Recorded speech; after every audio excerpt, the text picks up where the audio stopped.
"You're not safe anymore. Pretend I'm your alpha," Demon Wolf whispered. What happened next shocked everyone. Alara's breath misted in the cold air as she pushed through the heavy iron gates of Street Mordane's cathedral. The ancient structure loomed against the midnight sky, its Gothic spires piercing the clouds like jagged teeth. Candlelight flickered through the stained glass windows, casting fractured colors across the cracked stone pathway. Her boots echoed against the worn marble floor as she slipped inside, pulling her wool coat tighter around her trembling frame. The scent of melted wax and aged wood filled her lungs. Row after row of empty pews stretched before her, illuminated only by the dying candles of the midnight vigil. Why did I come here alone? Alara checked her phone. 12:17 a.m. No signal. The cathedral's thick stone walls blocked everything from the outside world. She'd told herself she needed space, needed to think away from her cramped apartment and the recurring nightmares that had plagued her for weeks. Dreams of running through snow-covered forests, of glowing eyes watching from the darkness, of a power inside her chest that threatened to explode. "I'm 22 years old," she whispered to the empty nave. "I shouldn't be afraid of bad dreams." But they didn't feel like dreams anymore. Before you continue reading, please let me know where in the world you're reading from today. Now, back to the story. The solitude should have been comforting. Instead, the silence pressed against her eardrums like a physical weight. Alara walked toward the altar, her footsteps the only sound in the cavernous space. Shadows danced across the stone pillars, cast by candles that seemed to flicker in rhythm with her heartbeat. She'd been feeling watched for 3 weeks now. On the subway, at her coffee shop job, walking home through the city streets. That prickling sensation of eyes boring into the back of her skull. Her roommate Maya had laughed it off as paranoia, suggesting Alara needed more sleep and less true crime TV. Maybe Maya was right. A door slammed somewhere in the cathedral's depths. Alara froze, her hand instinctively reaching for the wooden pew beside her. The sound echoed through the empty space, reverberating off stone and stained glass. Her pulse quickened. "Hello?" Her voice came out smaller than she'd intended. "Is someone there?" Silence answered her. The kind of silence that feels too heavy, too watchful. Then she heard it, a low, rumbling growl that seemed to come from everywhere at once. Alara's head snapped toward the main entrance. The heavy oak doors she'd entered through now stood wide open, though she was certain she'd closed them. Cold wind rushed in, extinguishing half the candles in a single breath. Darkness crept across the cathedral floor like spilled ink, and in that darkness, she saw them. Eyes. Dozens of glowing red eyes, emerging from the shadows beyond the doorway. Her breath caught in her throat as massive shapes began to materialize. Wolves, far larger than any natural animal, their gray fur rippling with unnatural muscle. Their eyes burned like hot coals in the darkness, fixed directly on her. "No," Alara breathed, backing away down the center aisle. "This isn't real. This isn't—" The wolves moved as one, padding into the cathedral with predatory grace. They fanned out along the pews, cutting off every exit. Their claws clicked against the marble, a sound that made her stomach twist with primal terror. These weren't animals. They were wrong, something twisted and corrupted that shouldn't exist. Alara's back hit the altar. Nowhere left to run.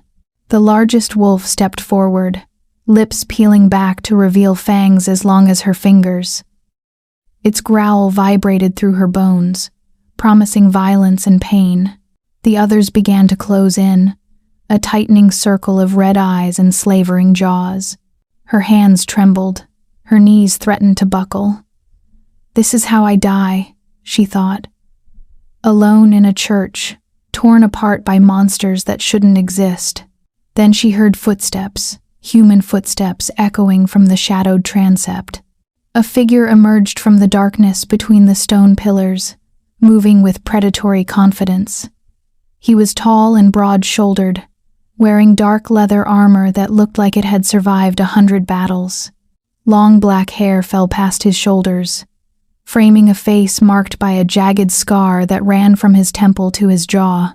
In the candlelight, his eyes caught the flame, dark, dangerous, and utterly focused on her. The wolves turned toward him, growling low in their throats. But he didn't slow down.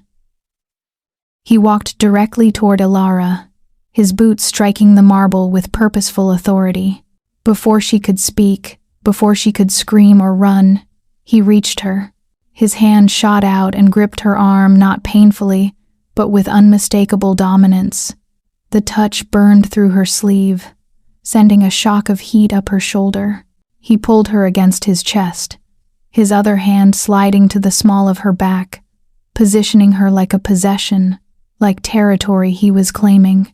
The wolves tensed, uncertain. The stranger leaned down, his scarred face inches from hers. His breath was hot against her ear, his voice a low, gravelly whisper that vibrated through her entire body. "You're not safe anymore. Pretend I'm your alpha." Elara's heart stopped. The words hung in the air between them, impossible and terrifying. She stared up at this dangerous stranger, at the intensity burning in his dark eyes, at the warning etched into every line of his scarred face. And despite every instinct screaming at her to run, despite the wolves surrounding them with their glowing red eyes, despite the absolute insanity of the situation, something deep inside her chest recognized him. Something ancient and powerful that had been sleeping her entire life suddenly opened one eye. The stranger's command echoed in Elara's mind like a bell that wouldn't stop ringing. "Pretend I'm your alpha." Her entire body had gone rigid against his, every muscle screaming at her to fight, to run, to do something other than stand here, pressed against a stranger's chest while monsters surrounded them. But those words and the way he'd said them had triggered something visceral inside her, something that felt older than conscious thought. "What?" she managed to choke out, her voice barely audible. "Who are you?" "No time." His hand tightened on her back, holding her firmly in place. His eyes never left the wolves.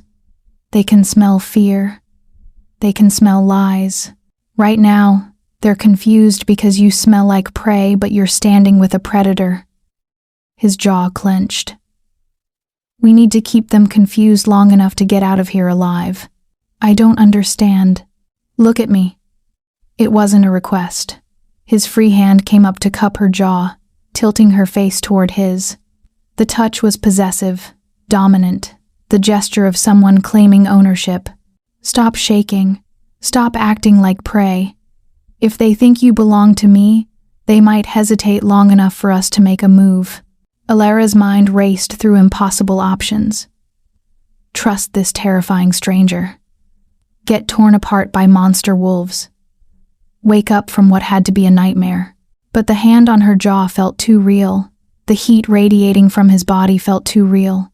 The growling of the wolves, now circling closer, sounded too real. "Why should I trust you?" she whispered. Something flickered in his dark eyes, surprise maybe, or respect. "You shouldn't," he admitted. His thumb traced along her jawline, a gesture that would have seemed intimate in any other context. "But those red-eyed bastards definitely want you dead. I'm just trying to keep you alive." One of the wolves, a massive beast with a torn ear, took a step closer. Its lips peeled back in a snarl that exposed rows of serrated teeth. The stranger's body tensed against hers. "They're going to rush us in 3 seconds, he said quietly. "When I move, you stay behind me. Understand? Wait. Do you trust me?" "No!" A ghost of a smile crossed his scarred face. "Smart girl." Then he moved. Elara had always imagined courage as something solid, something you could reach for when you needed it most. Standing in street, Mordane's cathedral with her back pressed against cold stone and wolves closing in from every direction, she discovered courage was a myth. There was only terror raw and absolute, flooding her veins like ice water. The stranger moved with brutal efficiency. He shoved her behind one of the massive stone pillars just as the largest wolf lunged.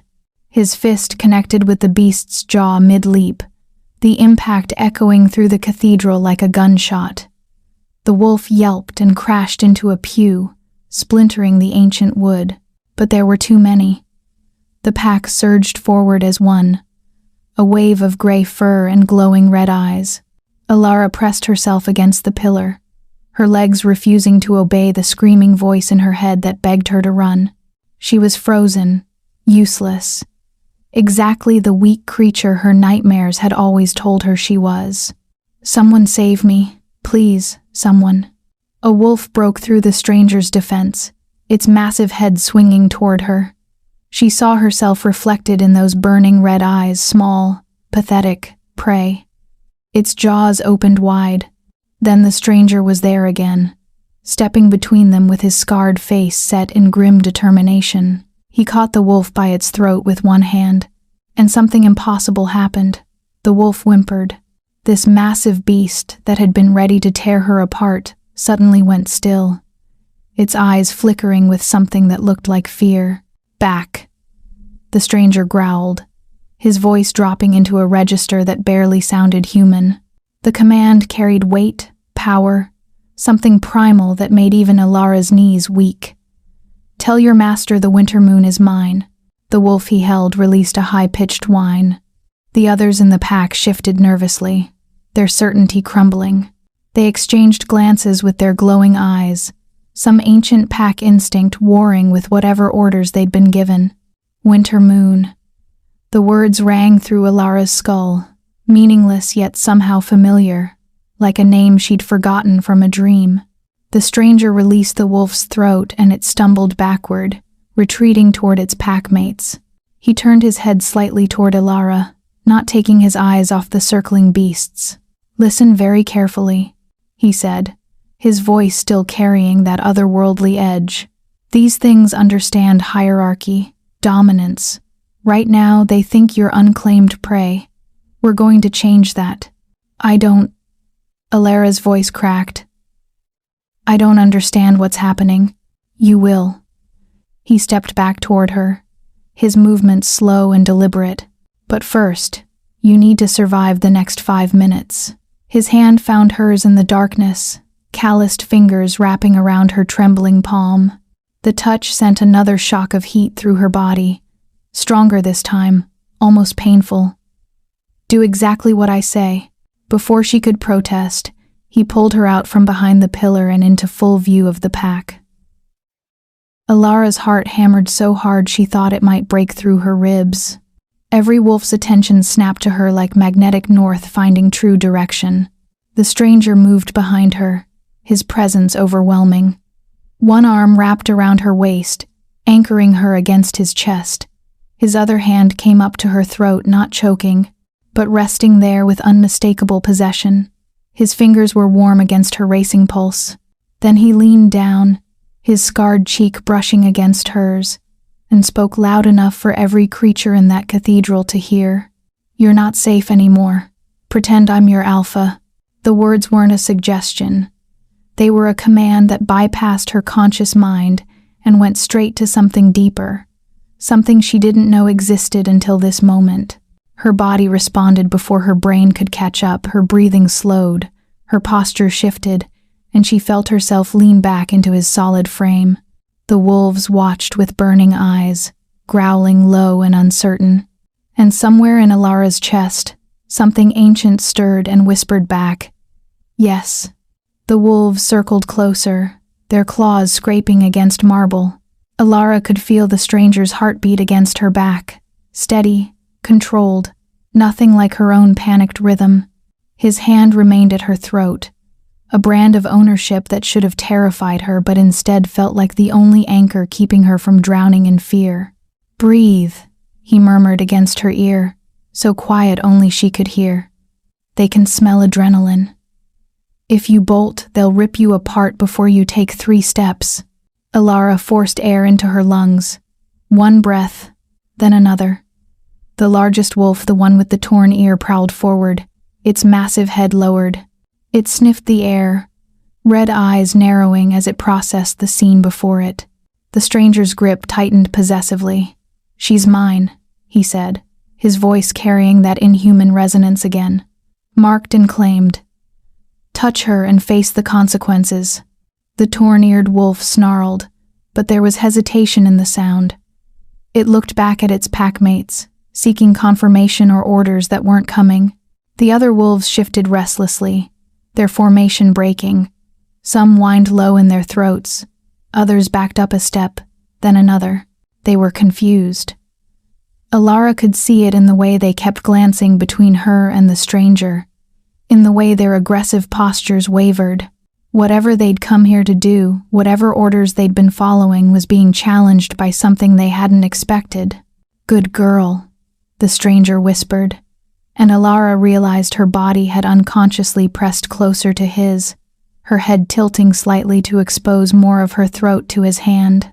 The submission was instinctive, primal, and utterly foreign to everything she thought she knew about herself. The torn-eared wolf took one more step forward, testing. The stranger's free hand moved to his belt, fingers closing around something small and metallic. The wolf's ears flattened against its skull. "Last warning," the stranger growled. For a heartbeat, everything hung in perfect stillness. Alara held her breath. The wolves held their ground. The candlelight flickered across scarred stone and bared fangs. Then the torn-eared wolf lunged. The stranger's hand came up fast, hurling the metallic object into the center of the pack. It hit the marble floor with a sharp crack, and the entire cathedral exploded in blinding white light. Alara screamed, squeezing her eyes shut. Even through her eyelids, the brilliance was searing. The wolves howled in confusion and pain, their supernatural eyes overwhelmed by the sudden flash. She heard them crashing into pews, into each other, snarling and snapping at shadows. "Move!" The stranger grabbed her wrist and yanked her forward. Alara stumbled, her vision still filled with white spots, but he didn't slow down. He pulled her through the chaos, navigating by instinct or memory while the wolves thrashed blindly around them. They burst through a side door she hadn't even noticed, into a narrow stone corridor that smelled of mildew and old incense. The stranger slammed the door behind them and threw some kind of bolt. Heavy bodies crashed against the wood seconds later, claws scraping frantically. "Run!" He was already dragging her forward, through darkness and down a flight of crumbling stairs. Alara's boots skidded on loose stone, but his grip never faltered. They careened through another door, this one leading out into the cold night air behind the cathedral. A massive black truck sat idling in the alley, its engine rumbling like a living thing. The stranger practically threw her toward the passenger door. "Get in!" Alara's hands fumbled with the handle. Behind them, she heard wood splintering the door, giving way. Red eyes appeared in the cathedral's back entrance, glowing in the darkness. The stranger vaulted into the driver's seat, and before Alara's door was even fully closed, he slammed the truck into gear. Tires screamed against asphalt. The truck lurched forward just as the first wolf reached them, its claws scraping against the tailgate. They rocketed out of the alley and into the empty city streets, leaving the red-eyed monsters and the cathedral behind in a cloud of burning rubber. The stranger drove like he was being chased by death itself, which, Alara supposed, he was. The city blurred past her window as they tore through red lights and empty intersections. Her hands gripped the door handle so hard her knuckles had gone white, but she couldn't bring herself to tell him to slow down. Not when she could still see those glowing red eyes in her mind, still feel the hot breath of the wolf that had come inches from her throat. They drove for what felt like hours but was probably only 30 minutes. The buildings gradually giving way to sparse trees and then thick forest.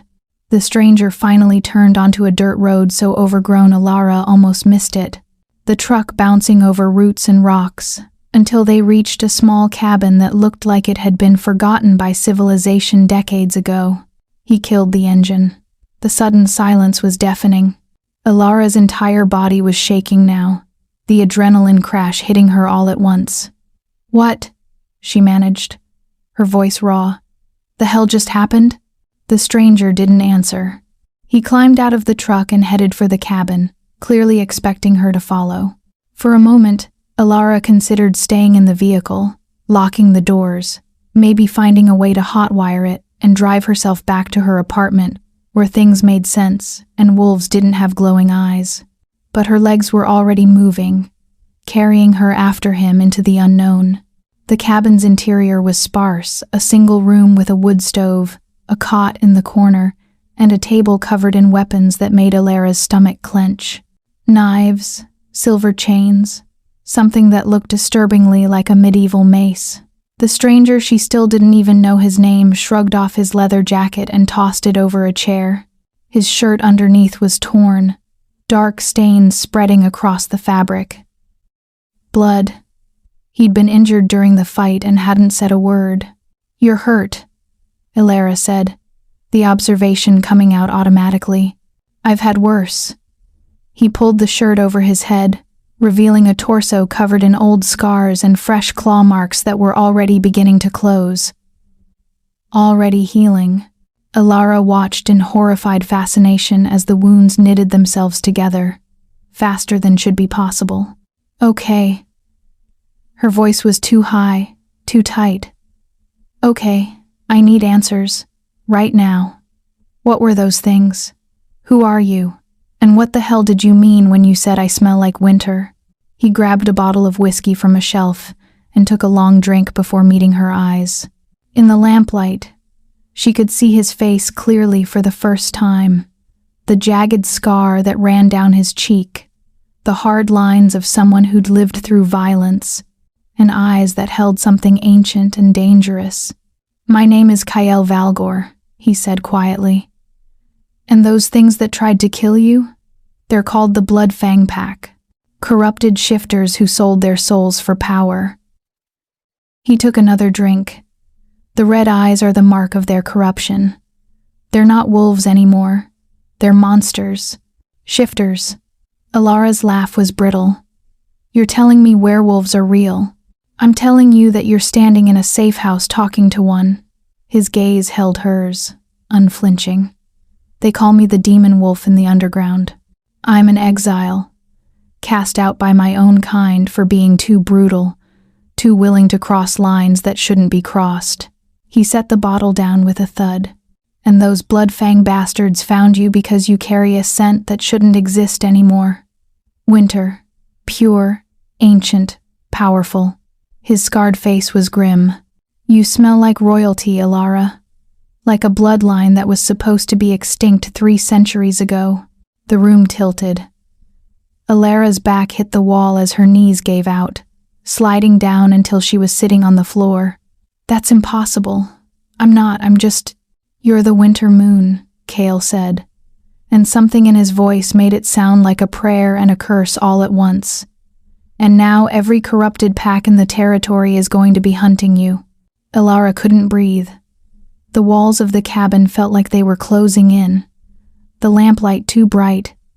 Everything too real, and not real enough at the same time. She pressed her palms against the rough wooden floor, trying to find something solid to anchor herself to. "I need you to understand what you are," Kale said, his voice gentler now.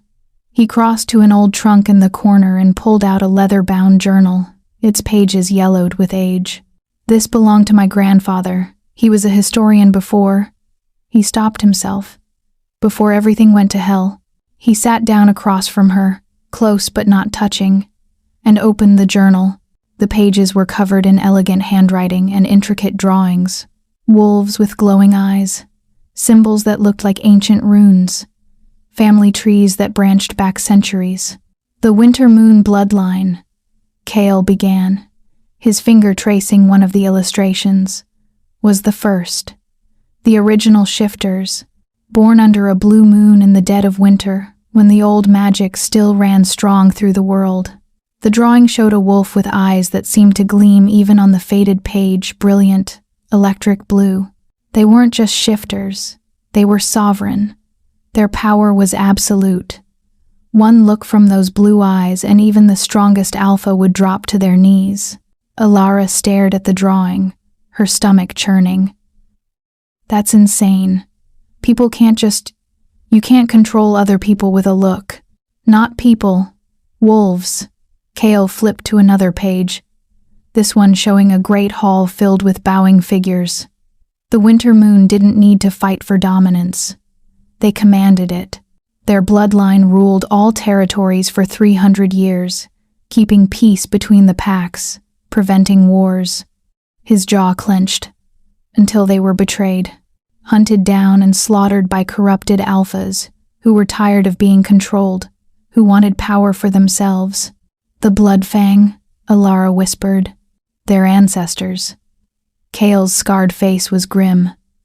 The corruption started as a ritual, a way to break free from winter moon control by binding themselves to something darker. It worked. The blue eyes couldn't command them anymore. And once they were free, they massacred every winter moon they could find. He closed the journal. The last confirmed winter moon died in 1697. That scent, that power, it was supposed to be extinct. Alara shook her head violently. You're wrong. I'm not some supernatural queen. I'm a barista. I live in a studio apartment. I can't even get my cat to listen to me, let alone control wolves with my eyes. Look at me. She didn't want to, but something in his voice compelled her. When her eyes met his, Kale inhaled sharply. There. He breathed, just for a second. Your eyes, they flashed blue. No. Alara scrambled to her feet, backing away. No, that's not possible. I would know if I was a monster. You're not a monster. Kale stood slowly, hands raised like he was approaching a spooked animal. You're powerful. There's a difference. I don't want to be powerful. The words burst out of her, raw and desperate. I don't want any of this. I just want to go home and pretend tonight never happened. You can't. His voice was flat, final. The moment those Bloodfang wolves caught your scent, you became a target. Running won't change that. Hiding won't change that. He took a step closer. The only way you survive is if you learn what you are. If you transform, if you accept. I can't transform into anything. Alara's hands were shaking so hard she had to clench them into fists. I'm human, Kale. I've been human for 22 years, and nothing you say is going to change that. Kale's eyes darkened. Then you're going to die human, he said quietly. Because they're coming for you. And when they do, all the denial in the world won't save you. The words hung between them like a death sentence. And in the silence that followed, Alara felt something stir in her chest, something cold and ancient that whispered he might be right. The warehouse stank of rust and old blood. Malachor stood in the center of the empty space, his human form deceptively elegant in a tailored black suit. But there was nothing civilized about the way he moved, each gesture deliberate, predatory, wrong. His eyes held that same crimson glow even in human skin, burning like embers in a face too perfect to be trusted. Before him, the gray wolf cowered on its belly, whimpering. It had been the scout. The one who'd let Kale Valgor steal his prize from the cathedral. You had one task? Malachor said quietly, his voice smooth as silk over razor blades. Track the girl. Report her location. Instead, you let a rogue exile walk away with my future queen. The wolf's ears flattened. It tried to speak whether in wolf tongue or human words. It didn't matter. Malachor's hand shot out faster than sight, gripping the creature's throat. The sickening crack of vertebrae echoed through the warehouse. The body hit the concrete with a wet thud, already shifting back to human form in death. A young man, barely 20, eyes frozen wide in terror. Malachor stepped over the corpse without a second glance. Anyone else want to explain how a lone wolf bested an entire pack? Silence. The other wolves pressed themselves against the walls, trembling. I thought not. He pulled out his phone. the modern device looking almost obscene in his ancient hands. He dialed. 3 rings, then a gruff voice answered. "I have a contract," Malachor said. 2 targets. The girl must be taken alive and unharmed. The man Kael Valgor you can deliver in pieces." He paused, listening. "Yes, I'm aware of the legal complications. Triple your usual rate. And gentlemen? They'll be armed and extremely dangerous. Bring everything." Everything arrived 2 days later in the form of 3 black SUVs with tinted windows, filled with ex-military contractors who asked no questions and expected no mercy. Malachor watched from a rooftop as they surrounded the abandoned motel on Highway 9, where his scouts had finally tracked the fugitives. He smiled. Kael thought he was clever, hiding in plain sight among humans. But humans could be bought. And Malachor had bought the best. The first explosion tore through Kael's motel room at dawn. Alara screamed as Kael threw her into his truck, the engine roaring to life before her door was even closed. Bullets punched through the rear windshield, turning safety glass into diamond rain. "Stay down!" Kael snarled, wrenching the wheel as another SUV rammed them from the side.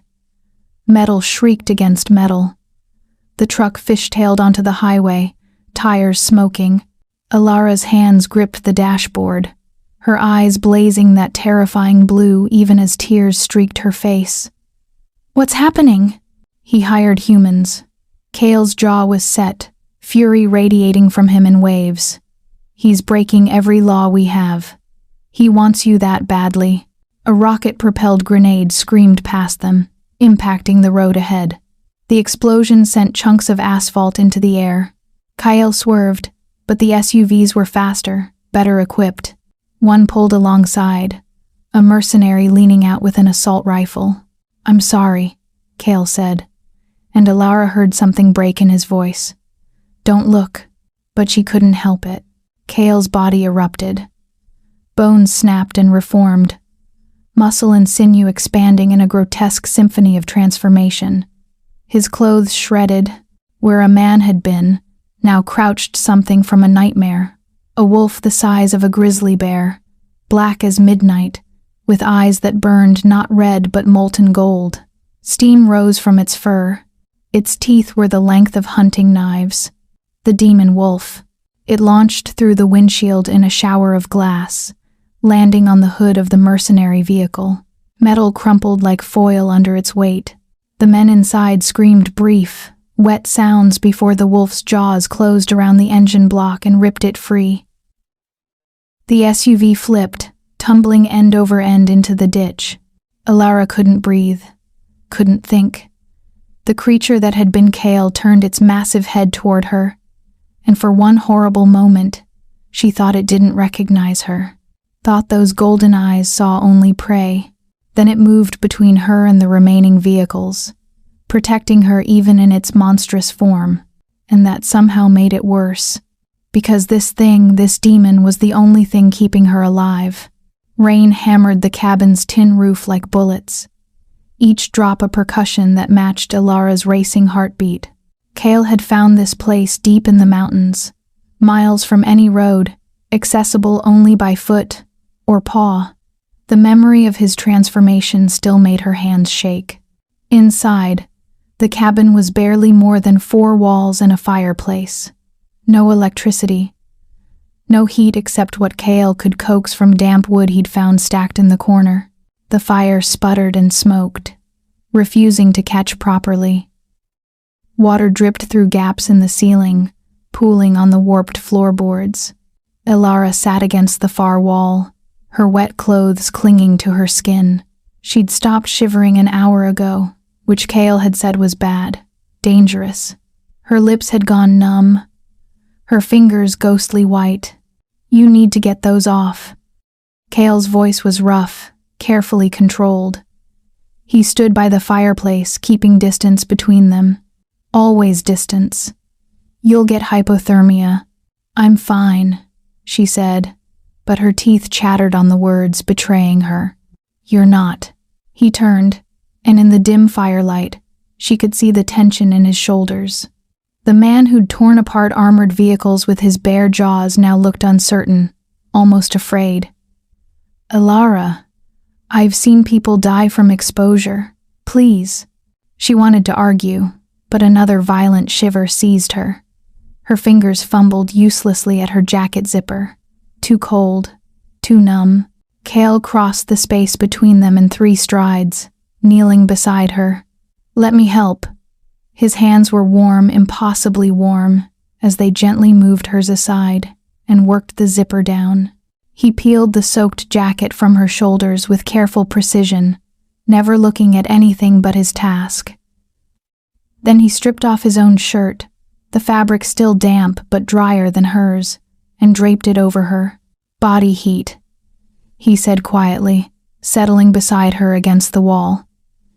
"It's the fastest way to warm you up." Alara should have protested, should have maintained the careful distance they'd kept since fleeing the highway. But she was so cold, and he radiated heat like a furnace. When he hesitantly wrapped an arm around her shoulders, pulling her against his side, she didn't resist. They sat in silence, listening to the storm rage outside. Gradually, feeling returned to her fingers, the shaking subsided, and with warmth came awareness of how close he was, of the steady rhythm of his heartbeat against her ear, of the scent of smoke and pine that clung to his skin. "I'm sorry," Cale said finally, his voice barely audible over the rain. "For what you saw. What I am." Alara shifted slightly to look up at him. In the firelight, his scar looked deeper, more brutal. "You saved my life." "I'm a monster, Alara." The words were flat, factual. "I've been alone for 6 years because no pack will have me. They call me demon for a reason. I've killed—" He stopped, jaw clenching. "I've done things that would make you run screaming. You could have let those men take me," she said softly. "Could have walked away when the Bloodfang pack came. But you didn't. That doesn't erase what I am." "Maybe not." She turned more fully toward him, and something made her brave, maybe the cold, maybe the fear, maybe that strange pull she'd felt since the cathedral. Her hand rose, trembling slightly, and touched the jagged scar running down his face. He flinched but didn't pull away. "But right now, you're the only person in the world who's told me the truth, who's protected me." Cale's eyes closed at her touch, and she saw something crack in his carefully maintained armor. "I haven't felt," he swallowed hard. "I haven't let anyone close in so long. Thought I didn't deserve it. Thought I was better off alone." "Are you?" Alara asked. "Better off alone?" When he opened his eyes again, they were bright with something raw and unguarded. "No," he whispered. "God help me, no." The air between them charged with electricity. Alara's hand was still against his face, and she felt the moment shift from survival to something else entirely. Something that had been building since he'd whispered those words in the cathedral. "Pretend I'm your alpha." Except it didn't feel like pretending anymore. Her eyes began to glow, soft blue light filling the dim cabin. Cale's breath caught, his hand coming up to cover hers against his scarred cheek. "Alara," he said, her name a question and a prayer. The bond wasn't fake. It had never been fake, and they both knew it. Outside, the storm raged on. But inside the cabin, for the first time since this nightmare began, Alara felt something other than fear. She felt safe. She felt seen. She felt home. The video arrived on Alara's phone at dawn. She'd thought the device was dead, battery drained days ago. But it blazed to life with a single message from an unknown number. Kyle was already awake, packing their meager supplies when he heard her gasp. He spun, instantly alert, but froze when he saw her face chalk white, eyes wide with horror. "Alara, what?" She turned the screen toward him. The video showed a warehouse, harsh fluorescent lights illuminating 3 figures bound to chairs. Alara's roommate Simone, head lolling forward, blood matting her dark hair. her co-worker Jenny from the cafe, sobbing silently, and her mother her mother Linda sat rigid with terror, her eyes swollen from crying. Malicor's voice purred from the speakers. "Hello, Winter Moon. Such fragile creatures, humans. So easy to break. You have until sunset to come to the old street, Mordane's cathedral where this all began. Come alone, and they live. Bring your demon, and I'll make you watch while I tear them apart." Slowly, the video ended. The phone clattered from Alara's shaking hands. "It's a trap," Kyle said immediately, his voice hard.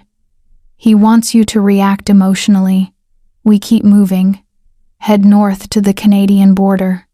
Once we're out of his territory." "No." Alara was already pulling on her jacket. "Alara, listen to me. They're there because of me." Her voice cracked, eyes blazing blue with fury and grief. "Simone doesn't even know what I am. My mother..." She choked on the words. "I won't let them die for my cowardice." Kale grabbed her shoulders, forcing her to meet his gaze. "This is exactly what he wants. He knows you'll come. He'll have dozens of his pack waiting. Probably those human mercenaries, too. We walk in there, we don't walk out. Then I go alone. Like hell you do. You said it yourself, if you come, he kills them. So I go, I surrender, and maybe nothing." Kale's control shattered, his voice rising to a roar. "You think he'll honor any deal? The second you're in his hands, he'll slaughter them anyway and make you his breeding stock. Is that what you want?" Tears streamed down Alara's face, but her jaw set with stubborn determination. "I want them to live. I want someone in this nightmare to survive." She pulled free of his grip. "I'm going. You can't stop me." She ran. Kale's cursing followed her down the mountain trail, a stream of words in languages older than the trees around them. But his footsteps followed too, because of course they did, because whatever bond they'd formed in that cabin, fake or real or something in between, he couldn't let her face this alone. They reached the cathedral as the sun bled red across the horizon. The doors stood open, like a mouth waiting to swallow them. No wolves visible, no mercenaries, just oppressive, expectant silence. "Stay behind me," Kale whispered. "When I give the signal." Alara stepped through the threshold before he could finish. The trap sprung instantly. Wolves erupted from every shadow, not 8 this time, but dozens, their red eyes glowing in the dying light. Human mercenaries lined the upper galleries with rifles, and there, standing at the altar where candles had once burned, stood Malicor in all his terrible elegance. "Welcome home, my queen," he said, spreading his arms wide. Kale shifted, his transformation rippling through muscle and bone, the demon wolf rising to fight. He took down 3 wolves before the silver net fell over him, the blessed metal burning into his fur. He howled, a sound of rage and agony as more nets followed, driving him to the stone floor. They wrapped chains around his limbs, silver links that smoked against his skin. Alara screamed his name, but hands grabbed her from behind human hands, professional and efficient. They forced her to her knees. Malicor walked toward her slowly, savoring his victory. "Did you really think I'd let the demon wolf interfere?" He gestured casually, and 2 wolves dragged in her mother, gagged and bound. "Now then, let's discuss your future, shall we? Starting with watching everyone you love learn what happens when you defy me." Kale thrashed against the silver chains, smoke rising from his flesh where they touched. His golden eyes found Alara's across the cathedral floor, and in them she saw something she'd never seen before. Fear. Not for himself, for her, for what was about to happen, for what she'd have to become to survive it. Malicor circled Alara like a predator savoring his meal. The cathedral had become his stage, candles arranged in ritualistic patterns across the floor, their flames casting writhing shadows on the ancient stone. her mother. Simone and Jenny remained bound in the corner, forced to witness whatever horror was about to unfold. "The old ways require blood," Malachor said conversationally, producing a curved silver blade that gleamed in the candlelight. "A bonding ritual, you might call it. Your bloodline mixed with mine, the winter moon consumed by the bloodfang." He smiled, showing too many teeth. "But first we sever your false bond." He turned toward Kale, still chained and smoking on the cathedral floor. The demon wolf had shifted back to human form, unable to maintain the transformation under Silver's burning kiss. Blood ran from a dozen places where the chains bit into his flesh. "This thing," Malachor gestured dismissively at Kale, "has poisoned your mind, made you think you could be anything other than what you are property. Power to be claimed." He placed a boot on Kale's chest, grinding down. "Let me show you what happens to those who touch what belongs to me." The blade came down. Kale's scream tore through the cathedral, raw and animal. Malachor carved slowly, deliberately, reopening the scar on Kale's face, extending it down his neck. Blood pooled on the stone floor, spreading like spilled wine. "Stop!" Alara thrashed against the hands holding her, but the mercenary's grip was iron. "Please, stop." "Why?" Malachor looked back at her, genuine curiosity in his crimson eyes. "He's nothing, a rogue, an exile, less than nothing." The blade bit deeper. "Say you'll bond with me willingly, and I'll make it quick. Refuse, and I'll take hours, days even." Wolves heal so slowly under Silver. Kale's eyes found hers through his agony, and his lips moved, forming words she read more than heard. "Don't run." But there was nowhere to run. Nowhere safe. Nowhere. The blade struck bone. Something inside Alara broke. Not shattered. Broke open. Like ice cracking under pressure. Like winter's first thaw. Like a door that had been locked her entire life suddenly blown off its hinges by a force she'd been taught to suppress, to ignore, to fear. Her scream started low. A keening wail of grief and rage that built and built until it wasn't human anymore. The sound waves rippled through the cathedral, visible distortions in the air itself. The stained glass windows saints and angels who'd watched in silence for centuries exploded outward in a rain of colored shards. Malachor stumbled back, hands covering his ears. The wolves howled in pain. Even the mercenaries dropped their weapons, blood trickling from their noses, and Alara's eyes ignited. Not the soft glow from the cabin, not the faint shimmer of awakening power. This was blue fire. Electric and terrible, bright enough to rival the sun.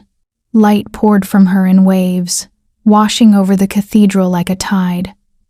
Where it touched the wolves, they whimpered and collapsed, their red eyes dimming, flickering, extinguishing. The hands holding Alara released her, the mercenaries backing away in primal terror.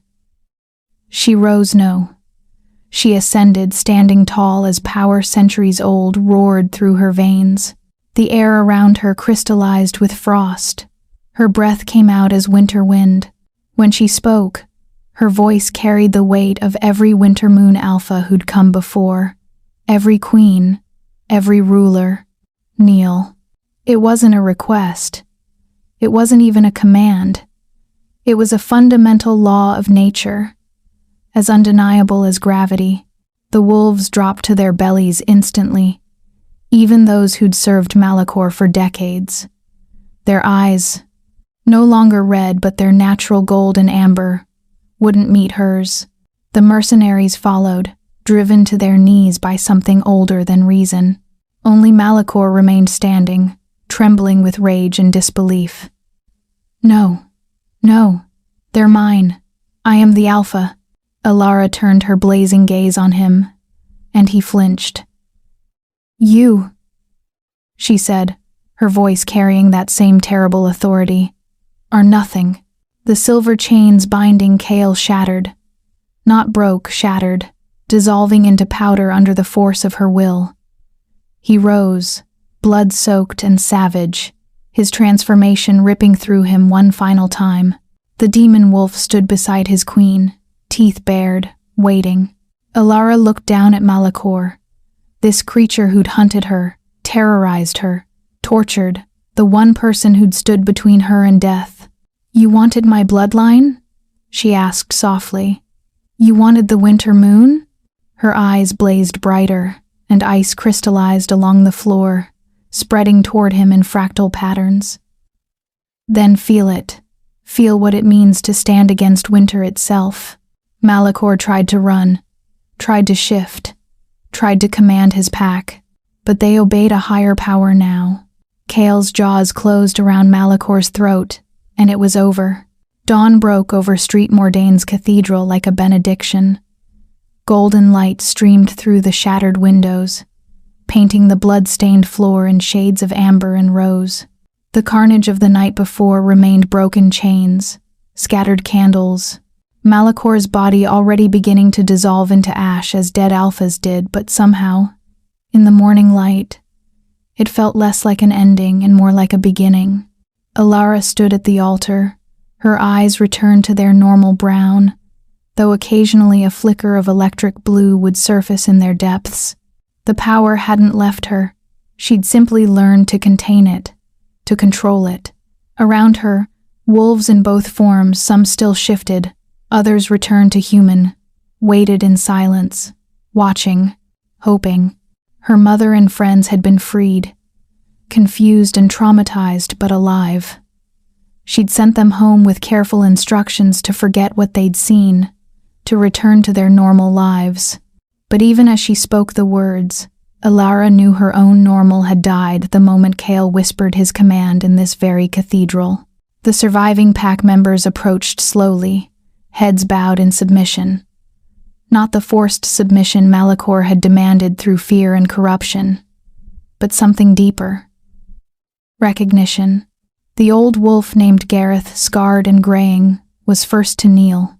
"We were lost," he said, his voice rough with emotion, following a tyrant who promised power but delivered only darkness.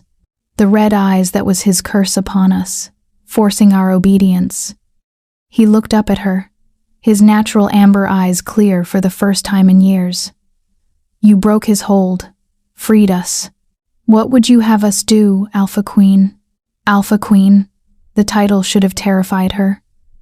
A week ago, she'd been a cafe worker worried about her overprotective mother and whether she'd wasted her life staying home instead of going away to college. Now she stood in a ruined cathedral, covered in blood and stained glass, with a pack of supernatural wolves pledging their loyalty. "Live," Alara said finally, the word carrying that same subtle authority she was still learning to wield. "Live without fear, without corruption, without tyranny." She gestured to the open doors, where morning light beckoned. "Build something better than what Malachor created. Build something worth protecting." The wolves bowed deeper, acceptance and relief washing through the pack bond she could now feel thrumming at the edges of her consciousness. They began to file out, some stopping to press their muzzles against her hand in gratitude, others simply nodding with respect. Soon, only Kale remained. He stood apart from her, near the pillar where he'd first grabbed her and demanded she pretend. His wounds had already begun to heal. Wolf metabolism was remarkable, but he looked exhausted, worn. The demon wolf who'd torn apart vehicles and fought an entire pack now seemed uncertain, almost vulnerable. Alara crossed to him slowly, her footsteps echoing in the empty cathedral. When she reached him, she saw something in his expression she'd never seen before, uncertainty about where he stood, what he meant to her now that the danger had passed. "Kale," she said softly, and he flinched at the gentleness in her tone. "You told me to pretend you were my alpha. Back when this all started, I remember." His voice was barely above a whisper. "You don't have to pretend anymore." Pain flashed across his scarred face, and he nodded once, accepting what he thought was dismissal. He started to turn away, Alara caught his hand, stopping him.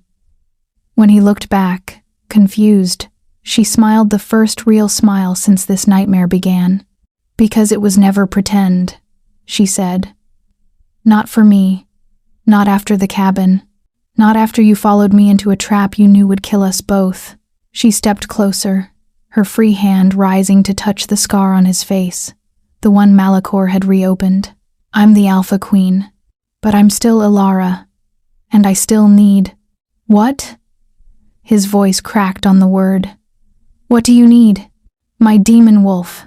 She met his eyes, letting him see the truth in hers.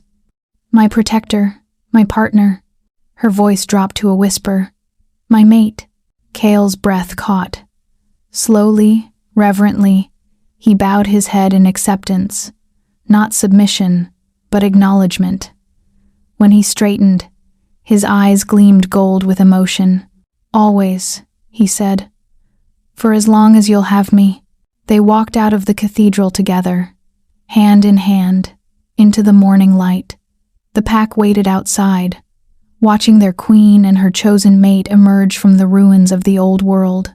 Behind them, Street Mordain stood empty but no longer haunted. Ahead, a new territory waited to be built, a new legacy to be forged.